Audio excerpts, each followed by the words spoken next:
Alrighty. Oh yeah, it's not what you think it is, this one. That's horseradish. With mint. You guys all know what that one is. I don't even need to tell you what that is. Another one beside it. It's acorn. Big mess of potatoes. That's the old, yeah, that white one I had. This is like the wagon version. A step down. This one was the next level down. But that's actually been pretty good as a glass house. See little pots in the back there. Leave the doors open for a bit of ventilation. Said, oh, sometimes it gets mouldy. I said, what you need is a solar powered circulation fan. I know all this stuff from having worked in the country's largest nursery that these were, it's actually not so much the heat but the circulation of the air that causes botrytis and other related things. This area here is where I dug up all the thingo. We've got a couple of radishes like from the previous year that were pretty wrecked, but I got to throw those in with the Jerusalem artichoke, which there wasn't as many as I thought. It started here and I dug all this up in just like one day. But it's all sort of been tilled. They got like a couple of tractor attachments that do the hard yard. So the soil was pretty soft when I got a garden fork into it. These had garlic, that's right, because I found a little clove just sitting on the ground. This is garlic. They ripped that out and they put in spuds and more spuds. There's so many different types of things here, it's just insane. I think there's snap peas, snow peas, a lot of Skarna sea. Pumpkins have decided to be pains in the butt this year. Yeah, that's normal pea. Yeah, normal pea, and I think there's snow pea. Yes, I'm pretty certain that's snow pea there. Pumpkins that ain't too active. A few of these are Lebanese cucumbers that haven't come up.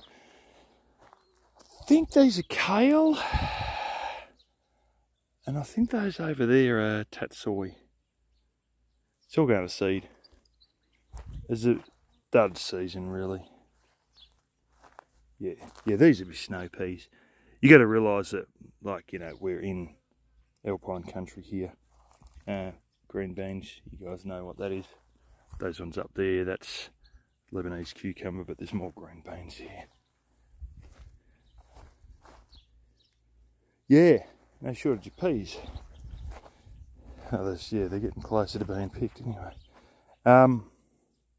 Tomatoes are probably too late in the season. Rhubarb, of which case we're going to strip out a lot of this and I'm going to get a bit of this. Normal strawberries. Each kid's got their own little patch. This is my patch. Don't you touch them. And there's a big bunch here that it's one of the girls', and then you get up near the end and we go, it's a bit of a free-for-all because these are the alpine ones. So that's as big as, that's a good one. These are all getting ripe now. So they're tiny, and that's like the biggest they'll get. Covered in seeds, the alpine. I think they're like a native of Switzerland or Germany or something.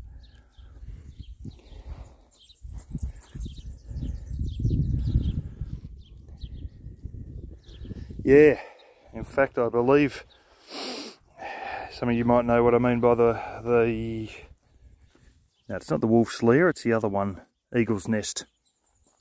That was built on a property that was owned by the failed Austrian painter, and it was like a little hut, and he had a whole ton of these alpine strawberries in his garden apparently.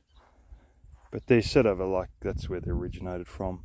There's a bit of corn.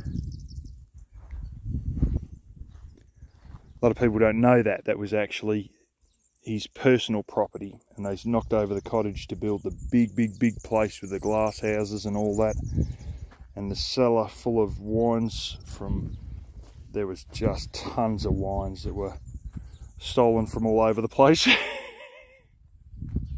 Apparently the US Army got to them.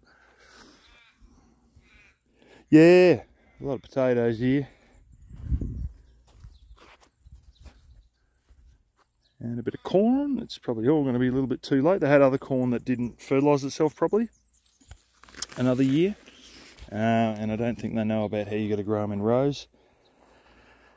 Well, they didn't at that year anyway. broad beans. This is the spring onions that have gone to seed, and you can see I'll go and snippety snip a lot of these, but I've left the heads. You know, this is blooming that crap. Silver beet. I forced to eat that as a kid, so much of it, I was sick to death of it. This is more your, I don't think it's your rainbow chard, it's just your red chard, I think, but because your rainbow's multicoloured, but it's nice stuff in here. It's just a variety of silver beet that's red, really. A lot of this here, and there's a good chance we might be digging these out, is, what's his name? I better go part 2 because it's getting a bit long.